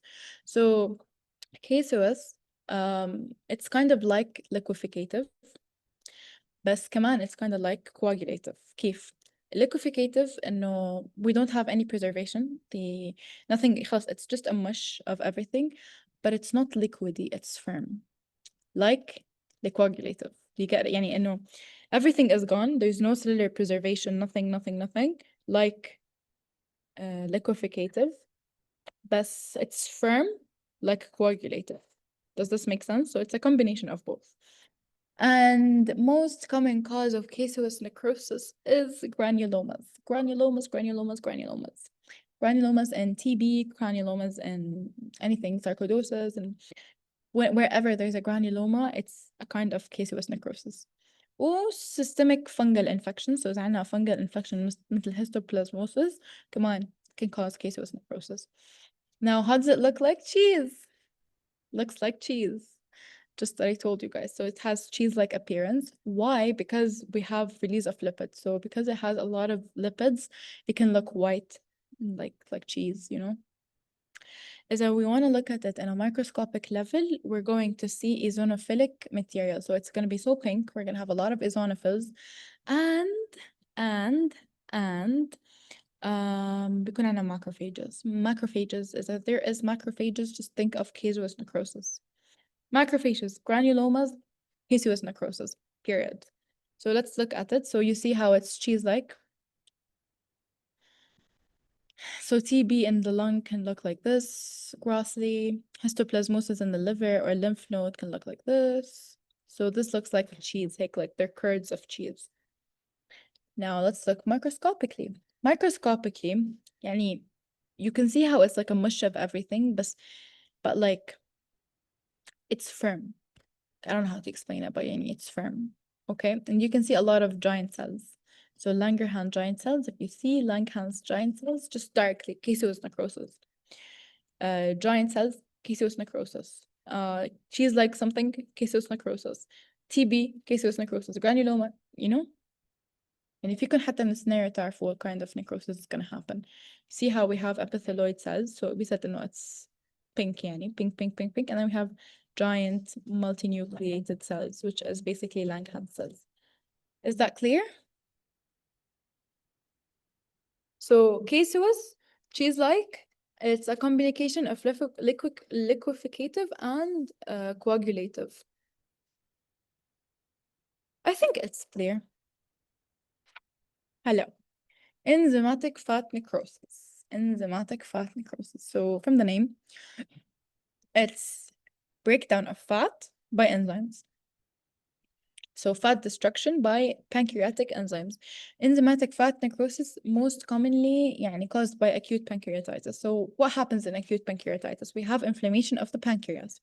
طبعا عندنا injury للpancreas. فلأنه عندنا injury, it's going to release the enzymes اللي هن lipase and amylase, which are enzymes that are there to break down fat everywhere. What happens is it's going to start breaking down the fat and it's going to start breaking حتى it will start breaking its own يعني its own structure. فبصير في عنا breakdown of triglycerides, بصير عنا free fatty acids that are broken. So basically breakdown of triglycerides. These triglycerides are going to release free fatty acids. Now this free fatty acid, it's going to bind to calcium. بصير في عنا saponification. Now what is saponification? It's just being basically calcium plus free fatty acids. Now this يعني calcium is going to make it look white and calcified and chalky because wherever calcium goes it will become white. تمام? So ما بدي إياكم تخربطوا بين enzymatic and what was the other one? Caseous. Caseous, it's cheese-like and it's like hard and stuff. Hon, it's chalky white. Chalky white. Okay? Now, gross appearance, chalky white calcium deposits. Necrotic fat cells. You can see that they're dying. And yeah. So let's look at the pancreas together. These white things, chalky. يعني this is the enzymatic fat necrosis. وهون كمان if you look at it, oh my god, it looks so ugly. But you see how it's like, I don't know how to explain it. Sorry. You see how it's like, yeah. You see how like this is the normal cells. Then you see how this is like هيك ما بعرف how to explain it. Just area of it's just like هيك a mush in within each other and it kind of looks fatty. I don't know if you can ما بعرف هيك it looks weird. Is it clear? I'll assume the silence is a yes. So this is how usually fat looks. It looks cute, why هيك like empty, like nothing in it. And then when it's necrosed, you could see it's just a lot of pink. Yani guys, the empty spaces are usually the fat molecules. Now when they're necrosed, they're just filled with this proteinaceous like material, eosinophilic material. You get me? Okay. هلا عنا other than the the enzymatic happens because of enzymes. We have something called traumatic fat necrosis. Now, the traumatic is usually because of trauma. And this can happen usually when we have like extreme trauma to a fatty organ. This trauma is going to kind of cause the neutrophils to be activated, take inflammatory process, and then it's going to heal by the production of fibrous tissue. وthis fibrous tissue is going to have calcifications فبتصير هيك قاسية. And one of the most common causes of traumatic fat necrosis, it can happen in like when there is an injury to the breast, like a very traumatic injury to a breast. This breast is going to undergo inflammation and then it's going to heal by fibrosis and calcification. تمام? Is this clear? So the scar tissue will feel really firm, like firm and retracted because it's calcified, and it's hard because it's fibrous, fiber tissue. تمام? Clear. هلا fibrinoid necrosis. I hope it's the last type of لا والله في gangrenous. يلا. 2 more guys. Let's pull through. So fibrinoid necrosis, it's an immunologic injury. What do we mean by immunologic? يعني our immune cells are attacking cells, like our cells, okay? So what happens? What happens is إنه هدول immune cells مثلا, they're going to go and damage the normal our cells that need to be damaged. فبصير في عنا مثل deposition of fibrin بالمحل اللي كان في the cells because of this immunological process. So we're going to have like immunological process that's going to cause damage. And then we're going to have deposition of the fibrin-like proteinaceous material in the tissue that was damaged. And what is this fibrin-like proteinaceous material? It's basically the complements and the plasma proteins that were released from the immune cell. Does this make sense? So it's basically necrosis due to the immune cells are going to send things that are going to damage this tissue, and these things are like proteinaceous material, and it's going to be deposited there. خلاص, it will damage the area. And what are these like proteinaceous material? It's basically the complements, the plasma proteins that are released by the lymphocytes. Clear? I hope it is. Okay.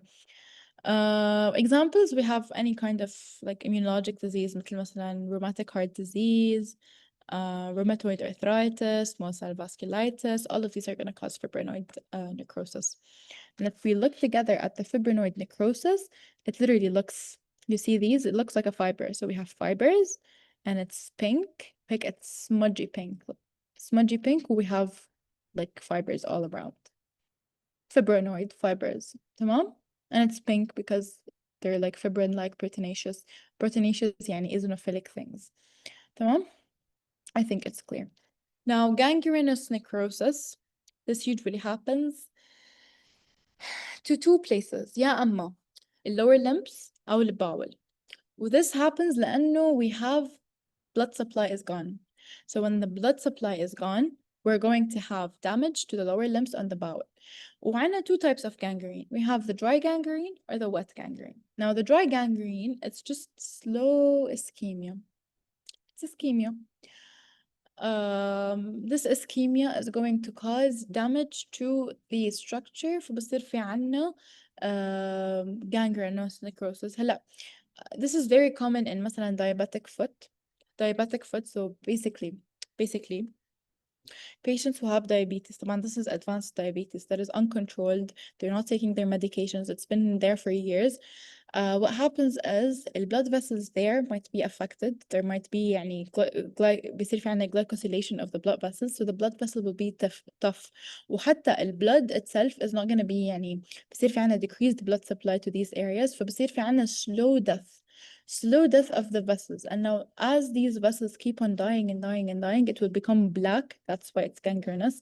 And it's going to become يعني gangrenous necrosis is a specific kind of coagulative necrosis. عرفت علي؟ إنه like the cells are dying slowly وبصير في عنا this mummified appearance, which is the black appearance. Like مثلا هون, you see this is dry gangrene. I'm sorry guys for the images, بس يعني you're doctors. You see how like it's slow kind of ischemia. خلاص, it's just طبعا how do we treat that? We just have to amputate.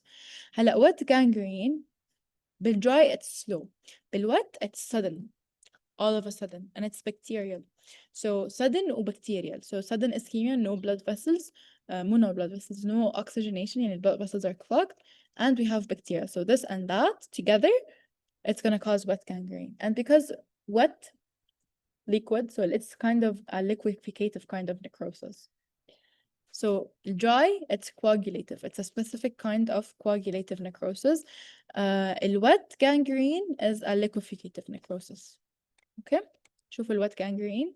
So basically we're going to have gangrene بس مع infection. So it's like a sudden ischemia. So out of nowhere. معنا guys feel like a specific thing مثل acute limb ischemia. So it's sudden. وإذا it was مع like what is it called? If it was accompanied with bacterial infection فبصير في عنا wet gangrene, and we're going to have liqueficative necrosis مع infection طبعا و inflammation because of the infection. All clear?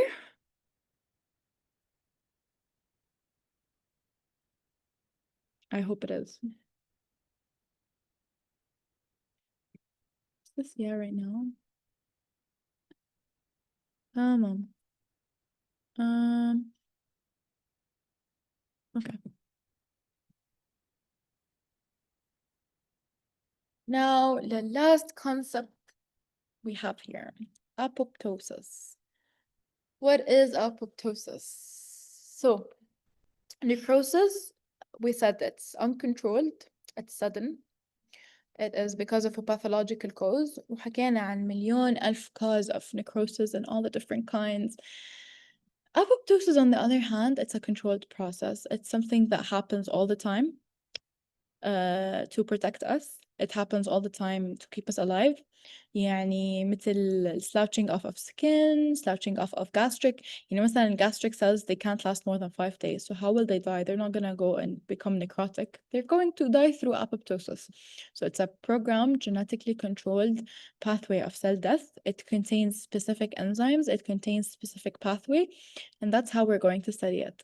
وأهم شيء إنه هون membrane will stay intact. The membrane is never, ever gonna be lysed.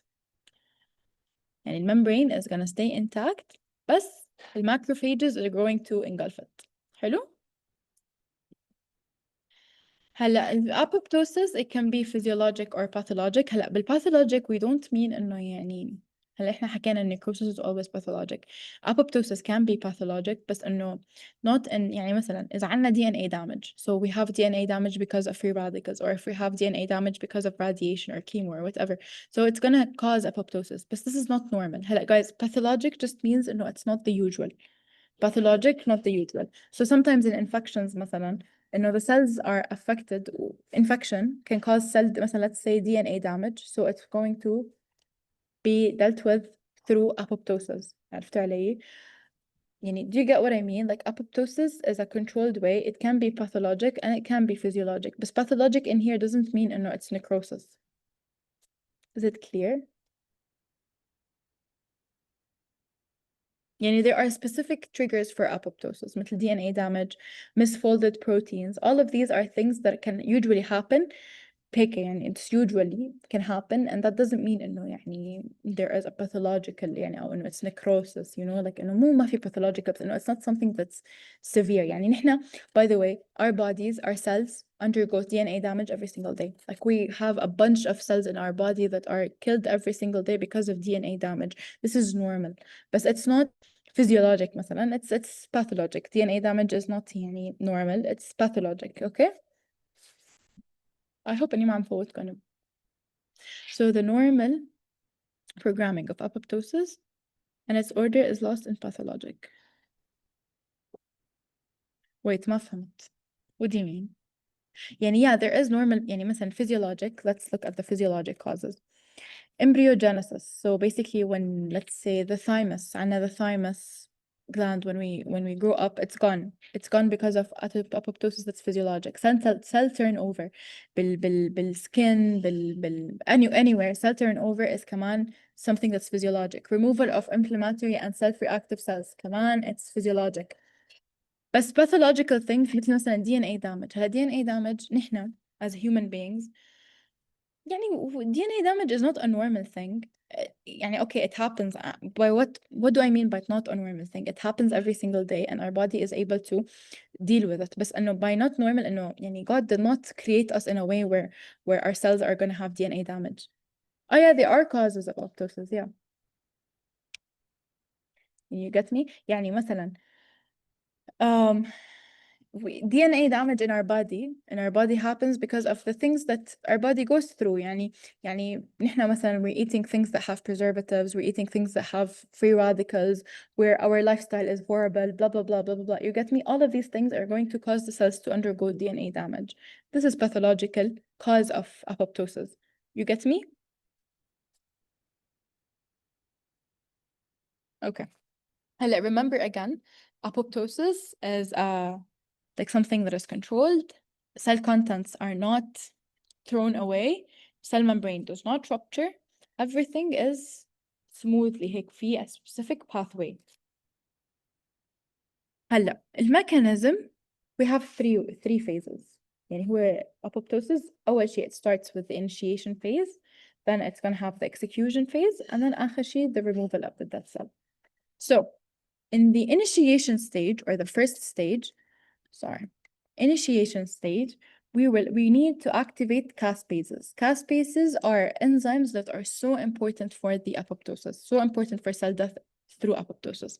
هلا this is done, the activation of caspases is done two ways. عندنا intrinsic pathway through the mitochondria or extrinsic pathway through receptors on the cell membrane. تمام؟ Those two pathways, again, they're regulated by genes. Everything in here is regulated, programmed.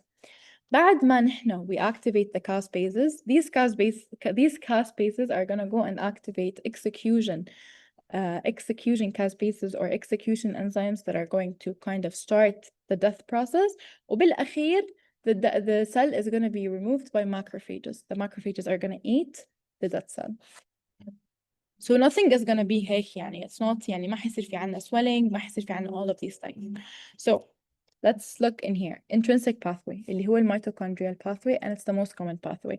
This is usually happens لما يكون في عنا an intrinsic thing that causes ال damage. يعني DNA damage, عنا the protein inside the cell are misfolding, عنا growth factors inside the cells are not being released.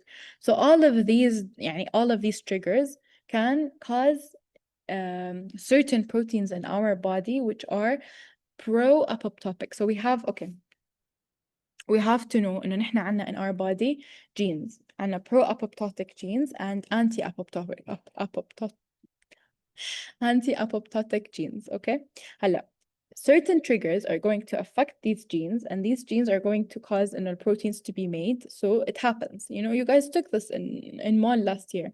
So in cases where we have DNA damage, protein misfolding, factory deprivation, the BH3 gene is going to activate BH3 proteins. What are the BH3 proteins? These proteins are pro-apoptotic, or they're just to push the cell into apoptosis. They're happy, yalla, let's kill the cell.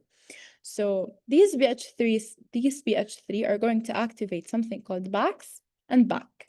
BAX and BAC, هدول BAX and BAC, they're known to go and directly to the mitochondria. So these BACs and BAC, they're going to go to the mitochondrial membrane.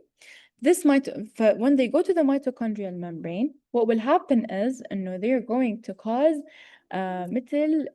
pores to open. Pores to open specifically for one thing اللي هي cytochrome C. نحن هون في عنا مثل rules. It's not like as chaotic as as necrosis. لا, هون عنا rules. أو irreversible cell injury. هون عنا rules. هون ال channels that are open are specific for cytochrome C. This cytochrome C is going to be released. Once this cytochrome C is released, it will go and attach to caspase 9. Okay? Now this caspase 9 is gonna go into the execution caspases and will activate it. عرفتوا علي؟ يعني is it clear? So again, عندنا intrinsic damage بالcell. So we have DNA damage, we have protein misfolding, anything. This is going to activate the BH3 protein. This BH3 protein is going to activate BAX and BAC. BAX and BAC are going to go لعند mitochondrial membrane. They're going to cause the formation of a specific channel for cytochrome C. This cytochrome C is going to go out and it will go لعند caspase 9 and it will activate caspase 9. Once caspase 9 is activated, it's going to go and activate execution caspases. Is this clear? Perfect. Perfect. Now, another pathway اللي هو extrinsic pathway هذاك intrinsic. So intrinsic يعني inside the cell. Extrinsic pathway, we have all of the cells عندهم receptor. There's a receptor called a death receptor. So this death receptor is only out there when the cell wants to die, which is basically the CD95 or the FAS. So the FAS is going to be expressed when the cell needs to die. حلو? So basically, FAS is going to be expressed on the cell membrane, and then activated lymphocytes, اللي هن they have the ligand, FAS-L. So basically, FAS-L and FAS, they have to bind together to kind of stimulate something. So when the cell needs to die, it's going to express the FAS. Then مثلا a lymphocyte is passing, it sees the FAS, has FAS-L, they're going to bind. Once they're bound together, okay, once they cross-link, they're going to recruit proteins that are called FAD, F-A-D-D, FAD, which are adapter proteins. هدول proteins are the proteins responsible for activation of caspase 8. So caspase 8 is going to be activated and it will go. Now caspase 8, what will it do? Caspase 8, it will go مثل caspase 9 لعند executioner caspases and it will activate them. But caspase 8 also has like an added benefit or added مثل something to do يعني. And it's basically caspase 8. Caspase, yeah. So caspase 8 will activate the intrinsic يعني it is able to activate the intrinsic pathway. You get me? So يعني this is the مثل perk that the extrinsic has over the intrinsic إنه extrinsic can activate intrinsic كمان. Is it clear?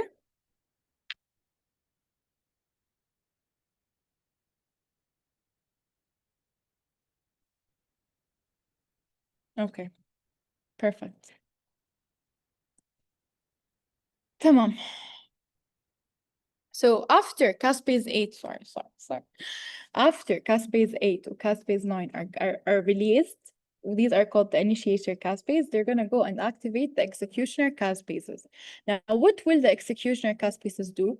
These executioner caspases, they will cleave structural proteins. So any proteins that are making up like things, they'll cleave them. They'll cleave مثلا any other proteins, they will cleave nuclear material. So they're going to kind of cleave everything inside the cell. So they're kind of breaking down everything inside of the cell in a programmed way. تمام؟ بعد ما this programmed way, يعني so let's say everything inside the cell is dismantled, everything is broken down inside the cell. We need the last step, which is basically removing the cell, خلاص, killing the cell completely. So this last step is usually happened by the membrane. So the membrane has this phosphatidylserine. This phosphatidylserine is basically a molecule that is usually inside the membrane. So you know how the membrane is outside and inside. So usually phosphatidylserine is here. Now what happens is, so to reach the last step of apoptosis, this phosphatidylserine goes up. Once it goes up, خلاص, it's exposed outside, it flips into the outside. This is the eat me signal. This signal is for the macrophages. So the macrophages can basically go and like engulf apoptotic cell.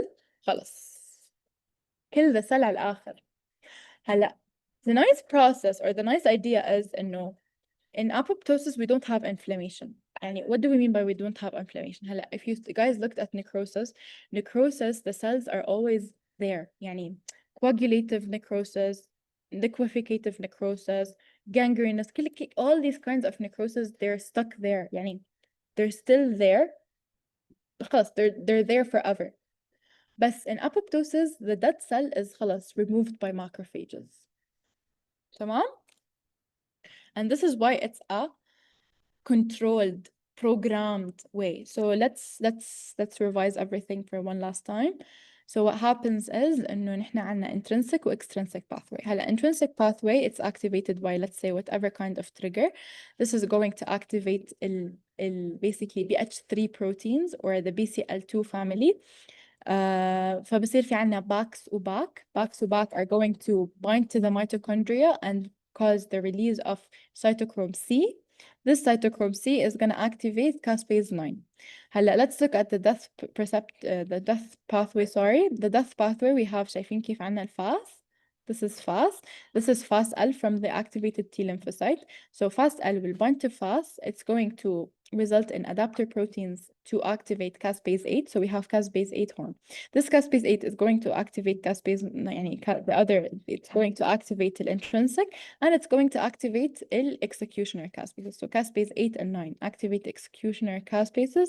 What will the executioner caspases do? They're going to activate all of the other enzymes to start breaking down everything inside the cell in a programmatic way. So you see بصير عنا DNA fragmentation, بصير في عنا cytoskeletal breakdown. شايفين كيف بصير هيك إنه smaller and smaller. يعني they break down the cell into smaller and smaller segments. They don't break down. يعني the cytoskeleton breakdown is not يعني they won't break the membrane so things go out. لا, they break it down to smaller and smaller and smaller and smaller pieces. Now these smaller pieces are going to have the flip. يعني شايفين هاي phosphatidylserine. So it's expressed. So this is the eat me signal. So the phagocyte is going to see the eat me signal and it will eat. We're not going to have inflammation. Is it clear? So what will we see in the morphology? It's going to be pink. It's going to be so small, fragmented. هيك small pieces. بصير عنا آخر شي macrophages. So you look at this, apoptotic cells. So this is the normal cell and they're going to become smaller and smaller and smaller. They're more eosinophilic. You can't see the nucleus. هلا هون خلاص we're done. So this is the difference between apoptosis and necrosis. Now you see necrosis is not controlled هيك it's haphazard. You see how the cell is خلاص like it's broken down, everything is going out to inside وهيك يعني it's not هون it's more of like organized, like we have small cells, the membrane is intact. هون the membrane is not intact. Small cells, the membrane is intact, and then the macrophage will come, it will take the membrane. No inflammation. هون حيصير عنا inflammation and it's gonna stay there. It's gonna forever stay there, like the kinds of necrosis that we saw. So these are the differences between necrosis and apoptosis. So the cell size هون بصير في عنا enlargement because of the swelling. هون بالعكس it's reduced. Nucleus it's gonna go through all of this. هون it's just fragmented, so it's slowly broken down. لا هون حيصير في عنا pycnosis, karyolysis. So the nucleus is gonna become a mesh of just like broken down. Cellular contents بصير في عنا leak out of the cell. هون they're intact, they never leak out. Adjacent inflammation in necrosis, we always have inflammation. Apoptosis, no. Is necrosis physiologic or pathologic? It's always pathologic. Apoptosis can either be that or that. That's it. I don't have a thank you slide. Do you guys have any questions?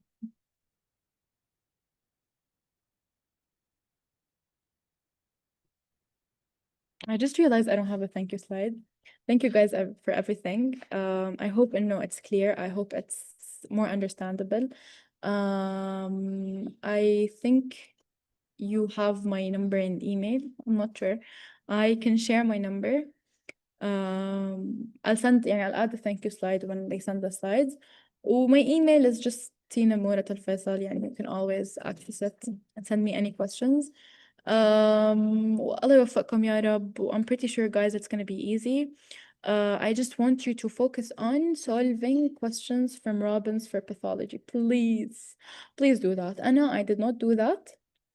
I did not do that, and all of my exam was from that, and all the questions were from there. or like similar to the structure يعني ما ضروري specifically like the same but similar to that. Please use Robin's pathology for practice. And if you guys have any questions, please let me know. تمام الله يوفقكم يا رب وييسر لكم إياه and I'm pretty sure the exam's gonna be okay.